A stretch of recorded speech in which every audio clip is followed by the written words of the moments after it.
Shalom, salam podcast M116 Mazmur pasal 1 ayat 1 sampai ke 6 yang menjadi dasar podcast ini agar hidup kita menjadi lebih baik, lebih benar di hadapan Tuhan. Kita akan belajar 5 penyebab retaknya hubungan orang tua dan anak. Jangan diabaikan. Mari kita belajar.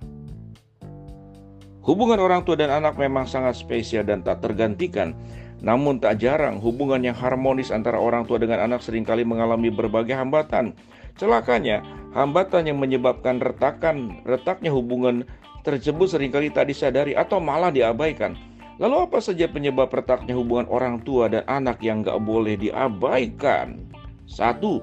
Kurang komunikasi ataupun salah dalam berkomunikasi.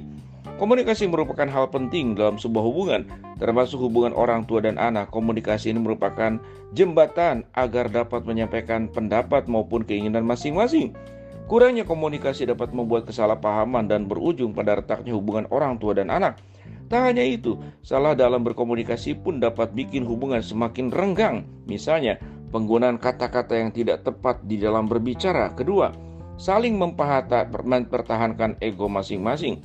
Baik orang tua maupun anak tentunya memiliki ego dan pendapatnya masing-masing. Tak jarang akibat tak ada yang mau mengalah, perselisihan dan salah paham pun tak terhindarkan. Akibatnya orang tua dan anak pun bisa semakin renggang dalam relasi.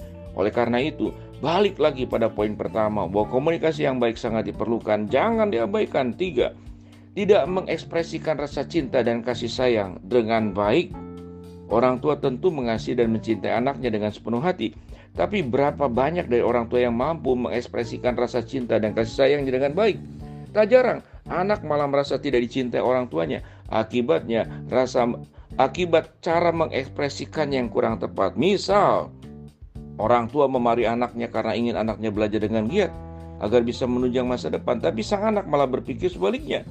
Maka ada baiknya orang tua menasihati anak dengan kata-kata baik dan penuh kasih sayang. Bahwa orang tua ingin si anak belajar demi masa depannya sendiri. Lebih baik bukan? 4. Jarang memiliki family time.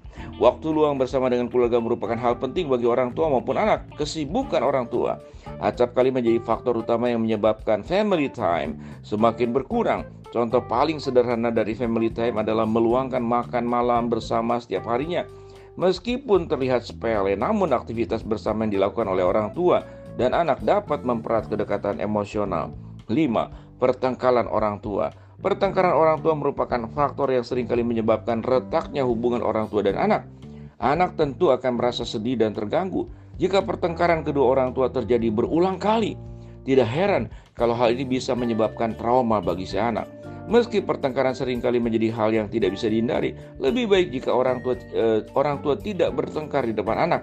Apalagi jika topik yang diributkan bersifat negatif seperti perselingkuhan, perceraian, hak asuh, dan lain-lain. Jadi itulah 5 penyebab yang bisa menyebabkan hubungan orang tua dengan anak Sahabat podcast M116, kita seringkali mendengarkan pembinaan rumah tangga tentang hubungan komunikasi, yaitu suami dan istri. Tapi kita jarang mendengarkan tentang bagaimana hubungan komunikasi yang baik antara orang tua dengan anak. Dari poin-poin di atas, kita ingin anak-anak kita tumbuh dengan baik. Kita juga ingin menghormati dan mengasihi orang tua. Maka upaya-upaya tulus harus diperjuangkan. Jangan mengembangkan ego. Bangun komunikasi yang lebih positif. Tunjukkan juga rasa kasih sayang. Banyak orang tua merasa udah yang penting saya mencukupkan kebutuhannya. Tapi tunjukkan kasih sayang. Kadang-kadang orang tua itu agak aneh juga. Kalau ketemu dengan orang lain bisa lembut, anak orang lain bisa lembut, bisa mengekspresikan dengan sikap, dengan sentuhan, dengan kata-kata. Tapi ke anak sendiri kenapa sulit? Itu kan anakmu. Yang lain itu kan anak orang lain. Anak sendiri tidak diperlakukan dengan sepantasnya dan sebaiknya.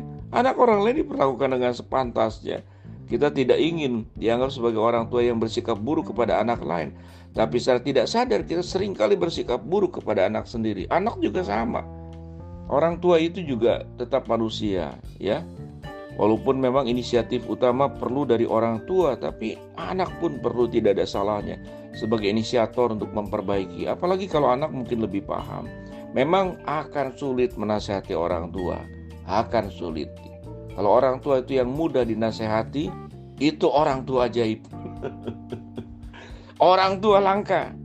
Jadilah orang tua yang tidak hanya pandai menasihati anak, tapi kalau anak memberikan masukan, nasihat yang baik, kenapa kita tidak bisa mendengarnya? Kerendah hatian itu bukanlah sebuah aib. Kerendah hatian adalah berbicara tentang karakter ilahi yang ada dalam Galatia 5 ayat 22 sampai 23, ya, sabar, ya, setia, memberikan damai sejahtera, kemurahan hati, pengendalian diri.